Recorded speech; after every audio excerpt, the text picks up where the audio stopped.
کئی دفعہ انسان یہ سوچتا ہے کہ جی آج تھکاوٹ زیادہ تھی، میری فجر رہ گئی۔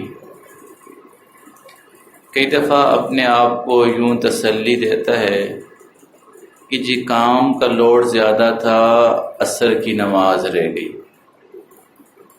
اور کئی دفعہ اپنے آپ کو یوں کہتا ہے کہ جی پورا دن تو آپ مصروف تھے، اسی وجہ سے آپ کی تلاوت بھی رہ گئی، ذکر اذکار بھی رہ گیا۔ تو کئی دفعہ انسان اپنے آپ کو یوں سوچ سوچ کے نمازیں بھی چھوٹنا شروع، تلاوت بھی چھوٹنا شروع، ذکر اذکار بھی جو ہے اس میں کمی آتے آتے، تو یہ اپنے آپ کو یوں سوچتے کہ جی میں مصروف ہوں۔ در حقیقت کئی دفعہ اللہ بندے سے عبادت کی توفیق چھین لیتے ہیں، اس کو اللہ عبادت کی توفیق ہی نہیں دیتے۔ اور کہتے ہیں نا بزرگ کہ بھئی کئی دفعہ ایسے لوگ ہوتے ہیں پوری رات جاگیں گے، این جب تہجد کا ٹائم آتا ہے تو وہ سارے سو جاتے ہیں یا تھک کے سو جائیں۔ یعنی جس ٹائم اللہ کے نیک بندوں کے اللہ کے سامنے کھڑا ہونے کا وقت ہوتا ہے، اللہ کچھ لوگوں کو اس ٹائم اپنے سامنے دیکھنا ہی نہیں چاہتے، تو اس لیے وہ دیکھیں پوری رات جاگنے والے بھی صبح تہجد کے ٹائم سو رہے ہوتے ہیں۔ اس رات کو جو ہے گیم کھیل رہے ہیں 2 بجے تک، 2:30 بجے تک، 3 بجے تک، 3 بجے سو جائیں گی، تو فجر بھی رہ جائے گی اور تہجد بھی رہ جائے گی۔ حدیث مبارکہ میں ہے جب رات کا ایک پہر گزرتا ہے، تہجد کا وقت ہوتا ہے، تو فرشتے اللہ اعلان کرتے ہیں حل من سائل، ہے کوئی مانگنے والا، میں اس کی دعا کو قبول کروں، ہے کوئی مصیبت والا، میں اس کی مصیبت کو دور کروں۔ تو یہ اللہ رب العزت اس ٹائم اپنے نیک بندوں کو اٹھاتے ہیں اور اپنے سامنے کھڑا کر دیتے ہیں۔ تو کئی دفعہ ہم یوں سوچیں کہ ہفتوں گزر جاتے ہیں، قرآن کریم ہمارے ساتھ اپنے آنکھوں کے سامنے نہیں کھلتا۔ کئی دفعہ جو ہے مہینوں گزر جاتے ہیں، تہجد کی 2 رکعت کی توفیق نہیں ہوتی۔ کئی دفعہ مہینوں گزر جاتے ہیں، فجر کا پتہ ہی نہیں ہوتا۔ تو علماء نے لکھا ہے کہ 4 ایسی بڑی چیزیں ہیں جس کی وجہ سے انسان عبادت سے محروم ہو جاتا ہے۔ ان میں پہلی چیز انسان کی نگاہ کا غلط استعمال کرنا ہے۔ انسان نگاہ کو غلط استعمال کرتا ہے، عبادت سے محروم ہو جاتا ہے۔ یہ سمجھتا ہے کہ میں تو نگاہ ہی غلط استعمال کر رہا ہوں، اس سے کیا ہوتا ہے، یہ شیطان کے زہریلے تیروں میں سے ایک تیر ہے۔ حدیث مبارکہ میں ہے کل عین زانیہ، جب یہ نگاہ غلط دیکھ رہی ہوتی ہے تو یہ نگاہ غلط نہیں دیکھ رہی، یہ آنکھوں کا زنا ہو رہا ہے۔ مسلم کی روایت ہے وَزِنَا الْعَيْنِ، آنکھوں کا زنا جو ہے النظر، دیکھنا ہے۔ تو جب انسان کی نگاہ غلط دیکھتی ہے، یہ عبادت سے محروم ہو جاتا ہے۔ اور آج نگاہ کا غلط استعمال کرنا تو ہر وقت انسان کے لیے آسان ہے۔ پہلے جو ہے دن میں کبھی آسان ہوتا تھا، چلو رات کو گھر پہنچ گیا، اب تو نگاہ محفوظ ہو گئی، یہ پہلے دور تھا۔ اب رات کو گھر میں ہے، اپنے بیڈ روم پہ ہے، اپنے کمرے میں ہے، اکیلے ہے، تب بھی نگاہ کا غلط استعمال کرنے کے آلات اس کے ہاتھ میں۔ کئی دفعہ انسان یہ سوچتا ہے کہ جی مجھے کوئی نہیں دیکھ رہا، تو گناہ کر رہا ہوتا ہے۔ ایک بزرگ فرماتے تھے اللہ نے یہ الہام کیا کہ میرے بندوں سے کہو تم جب اکیلے ہوتے ہو یوں سوچتے ہو، سب چیزوں سے پردہ کرتے ہو، گناہ کرتے ہو، کوئی دیکھ نہ لے۔ فرمایا تمہیں مجھ سے حیا نہیں آتی کہ میں بھی تو دیکھ رہا ہوں۔ وَهُوَ مَعَكُمْ أَيْنَمَا كُنْتُمْ، انسان جہاں کہیں ہوتا ہے اللہ انسان کے ساتھ ہوتا ہے. تو جتنا بھی کامیابی سے ہم چھپ کر گناہ کر لیں کوئی بھی نہ دیکھے، اس اللہ نے کہا یعلم خائنۃ الاعین، وہ اللہ آنکھوں کی خیانت کو بھی جانتا ہے. تو کئی دفعہ ہم سمجھتے ہیں کہ جی میں نے تو غلط دیکھ لیا، کیا ہوا؟ ادھر انسان غلط دیکھتا ہے، ادھر عبادت کی توفیق چھین لی جاتی ہے. پھر اللہ اس کو تہجد کی توفیق نہیں دیتے، فجر بھی مس ہونا شروع ہو جاتی ہے. تلاوت جو ہے پھر مہینوں بعد قرآن کریم کھولتے ہوئے بھی وحشت ہوتی ہے. کسی عالم کے پاس جاتے ہیں کہ حضرت کسی نے کچھ کر دیا، بس کچھ کرنے کو جی نہیں چاہتا، کسی نے کچھ نہیں کیا، یہ ہمارے اعمال کی نحوست ہوتی ہے. تو سب سے بڑی نحوست اس دور میں وہ نگاہ کا غلط استعمال کرنا ہے. ایک اللہ والے کہتے تھے کہ تم یہ گارنٹی دے دو نگاہ کا غلط استعمال نہیں کرو گے، میں تمہیں ولایت کی گارنٹی دیتا ہوں کہ تم اللہ کے ولی ہو. اور اس دور میں واقعی یہ بڑا مجاہدہ ہے. ہر قدم قدم پہ انسان اپنے دل کو توڑے گا تو اس سے بڑا اللہ کا ولی کون ہے؟ تو اللہ کے ولایت پانے کے لیے نگاہ کا صحیح استعمال کرنا جو ہے یہ بڑا ضروری. تو 4 وجوہات کی بنا پر انسان عبادت سے محروم ہو جاتا ہے. پہلا اس میں نگاہ کا غلط استعمال ہے. اور دوسری چیز جس کو شاید ہمارے جو ہے 90% لوگ کچھ بیماری نہیں سمجھتے، وہ ہے طبیعت میں غصے کا ہونا، مزاج میں غصے کا ہونا. جس کے مزاج میں غصہ ہے وہ برائیوں کا، روحانی بیماریوں کا مجموعہ ہے. وہ سمجھتے ہی نہیں ہے کہ میرے اندر کوئی بیماری ہے. غصے والے کے اندر بیماری تکبر کی بیماری ہے، عجب کی بیماری ہے، حب جاہ کی بیماری ہے، اس کے اندر جو انانیت کی بیماری ہے. یہ ساری کی ساری بیماریاں غصے والے کے اندر ہوتی ہیں. جب غصہ کنٹرول میں ہوگا تو یہ بیماریاں نہیں ہوں. تو غصے والا اپنے آپ کو سزا دے رہا ہوتا ہے، غصہ کر رہا ہوتا ہے، یوں کیوں نہیں کیا، یوں کیوں کیا. انس رضی اللہ تعالی عنہ کہتے ہیں کہ میں نے اللہ کے نبی کی 10 سال خدمت کی. 10 سال فی السفر والخضر، سفر میں گھر میں خادم رہا. ان 10 سالوں میں مجھے ایک دفعہ کہ اللہ کے نبی نے اف تک نہیں کہا، اور یہ بھی نہیں کہا کوئی کام نہ کر سکا کیوں نہیں کیا، اور کوئی کام مجھ سے غلط ہو گیا تو کیوں کیا. تو غصے کی طبیعت ہی نہیں تھی اللہ کے نبی کی. ہاں جب اللہ کا حکم ٹوٹتا تو وہ غصہ الگ ہوتا تھا. وہ غصہ اللہ کے لیے تھا، اپنی ذات کے لیے نہیں تھا. دین ٹوٹ رہا ہو، انسان اندر سے ابل رہا ہو، یہ تو محمود ہے. اللہ کا حکم ٹوٹتا تو غصے میں آتے. اس کے علاوہ آج ہر بندہ غصے میں، غصے سے بھرا ہوتے. تو مجھے جانتے نہیں میں کون ہوں.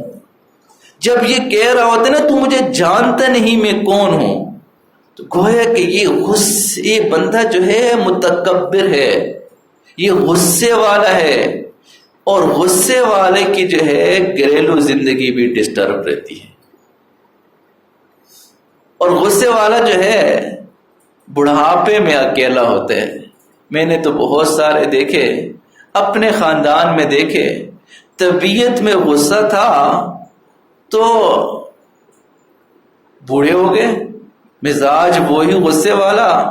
بیٹوں کو غصہ، دفع ہو جاؤ یہاں سے. اب بیٹے خدمت کرنے آئے باپ کو، باپ کے کپڑے چینج کرنے ہیں، بیماری بھی پڑا ہوا ہے، غصہ. بیٹے دور، بہویں دور، بیٹیاں دور، حتیٰ کہ بیوی بھی دور. تو مزاج میں غصہ ہوتا ہے، انسان کئی دفعہ اکیلا ہو جاتا ہے. ہمارے حضرت ایک واقعہ سناتے ہیں. ایک مسجد کے قریب کسی نے گھر لیا جو کسی بڑی سیکریٹری پوسٹ پہ تھا، ریٹائرڈ ہو گیا تھا. تو گھر لیا، اللہ کی شان، پہلا دن تھا، مسجد قریب تھی، مسجد سے جو ہے صبح کی اذان ہوئی، اس کی آنکھ کھل گئی، اس کو غصہ آیا کہ جی اس نے اذان دے دی، میری نیند ڈسٹرب کر دی۔ تو بہرحال صبح ہوئی تو آ کے اس مؤذن کو کہا کہ خبردار آئندہ فجر کی اذان اسپیکر میں نہیں دینا، یہ میں نے اتنا مہنگا کئی کروڑ کا گھر لیا ہے۔ تو خادم چپ ہو گیا، مؤذن چپ ہو گیا۔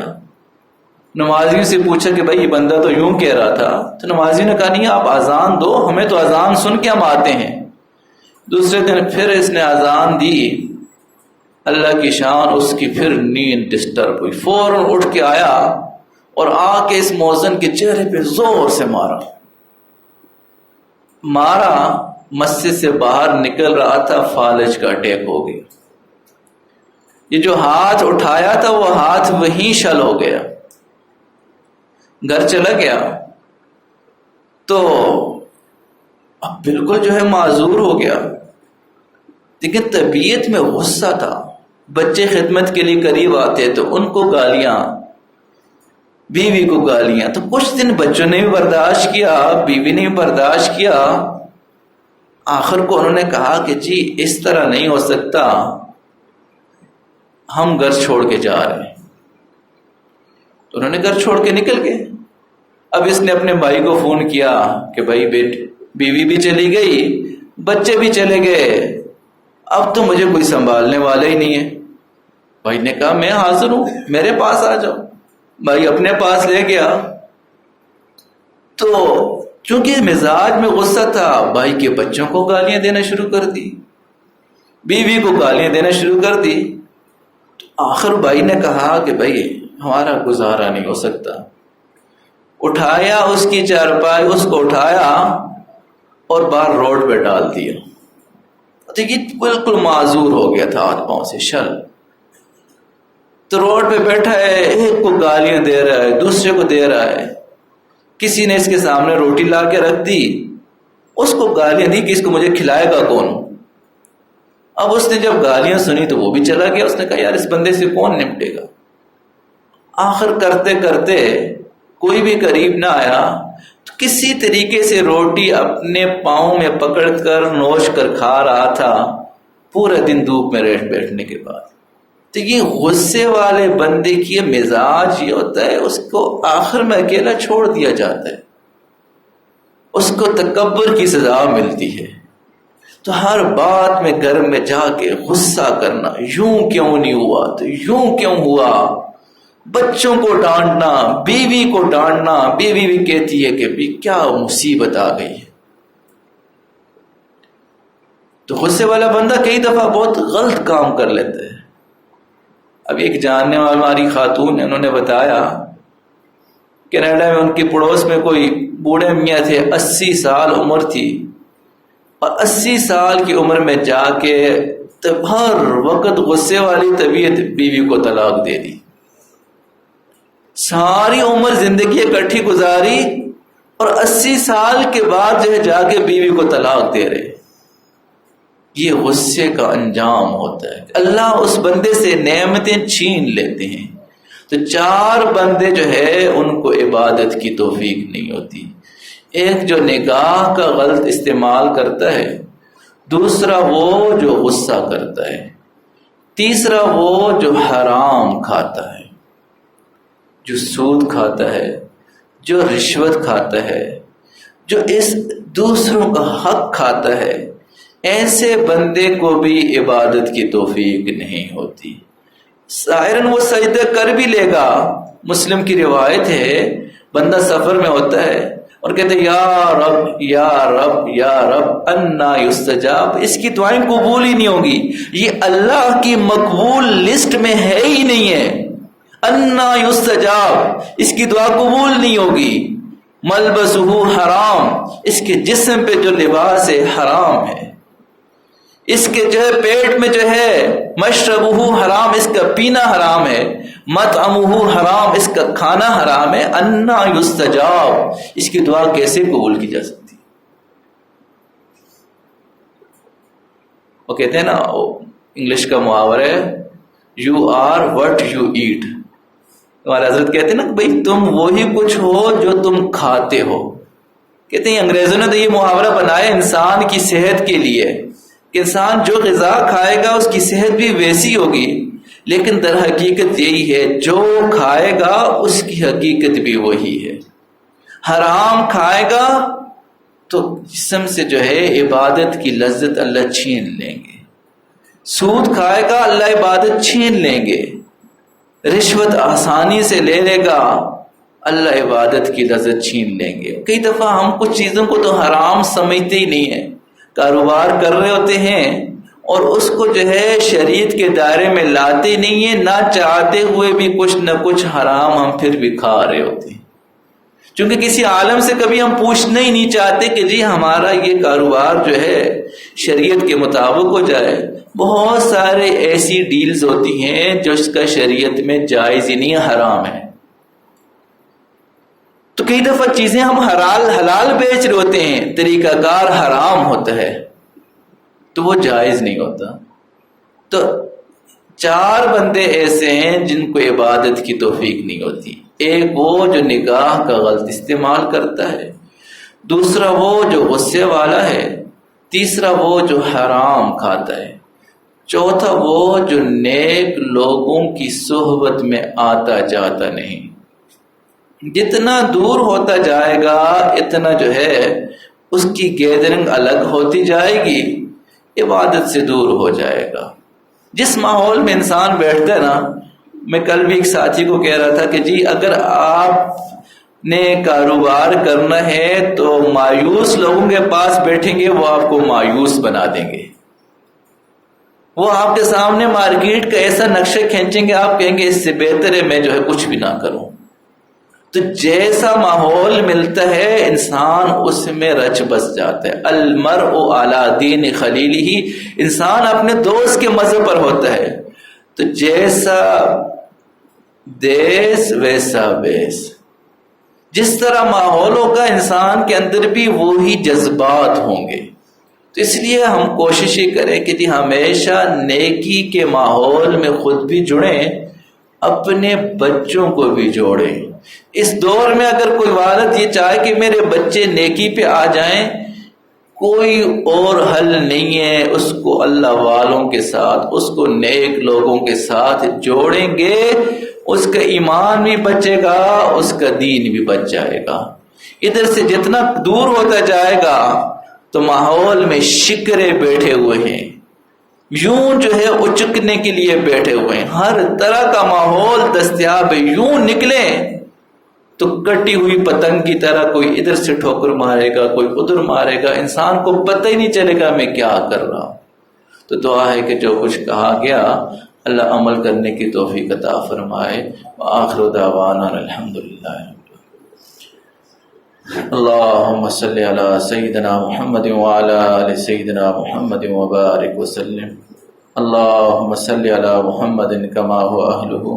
اللهم صل على محمد كما تحب وترضى. اے اللہ کریم، ہم آپ کے عاجز مسکین گنہگار بندے، ہمارے گناہوں کو معاف فرما. اے اللہ ہماری نگاہوں کو پاک فرما. اے اللہ آج تک جو کر چکے اے اللہ اس پہ ہم نادم ہیں. اے اللہ آئندہ ہمیں نگاہ کا صحیح استعمال کرنے کی توفیق عطا فرما. اے اللہ ہمیں گناہوں سے بھی بچا، گناہ کے موقعوں سے بھی بچا. اے اللہ گناہ کا موقع ہی نصیب نہ فرما. اے اللہ ہمیں نیک لوگوں کی سنگت نصیب فرما. اے اللہ حرام سے ہمیں بچا. اے اللہ رشوت سے بچا. اے اللہ سود سے بچا. اللہ کریم ہمیں غصے والی طبیعت سے بچا، تکبر سے بچا. اے اللہ غصہ آپ کو ناپسندیدہ ہے. اے اللہ ہمیں یہ کڑوے گھونٹ پینے کی توفیق عطا فرما. اللہ کریم غصے پینے پر جو آپ نے اجر کا انعام کی اعلان کیا، اللہ وہ اجر ہمیں بھی عطا فرما. اللہ کریم ہماری دنیا بھی اچھی بنا، آخرت بھی اچھی بنا. اللہ جس محبت سے یہ ساتھی بیٹھے ہوتے ہیں، اللہ آپ کو پانے کے لیے بیٹھتے ہیں، آپ کی محبوب کو پانے کے لیے بیٹھتے ہیں، آپ کو راضی کرنے کے لیے بیٹھتے ہیں. اللہ تو راضی ہو جا، اللہ کریم تو راضی ہو جا، اللہ اس کے بدلے اپنی محبتیں عطا فرما دیجئے، ہماری اصلاح فرما دیجئے، اپنا قرب عطا فرما دیجئے، گناہوں سے دوری نصیب فرما دیجئے، اپنے بخشے ہوئے گناہگار بندوں میں شامل فرما دیجئے۔ اللہ ہماری دعا کو محض اپنے فضل و کرم سے قبول فرما دیجئے۔ صلی اللہ تعالی علی خیر خلقہ محمد وآلہ وصحبہ اجمعین۔ ابھی درود شریف کی محفل ہوگی، ساتھی کوشش کریں اس میں ضرور شرکت کریں۔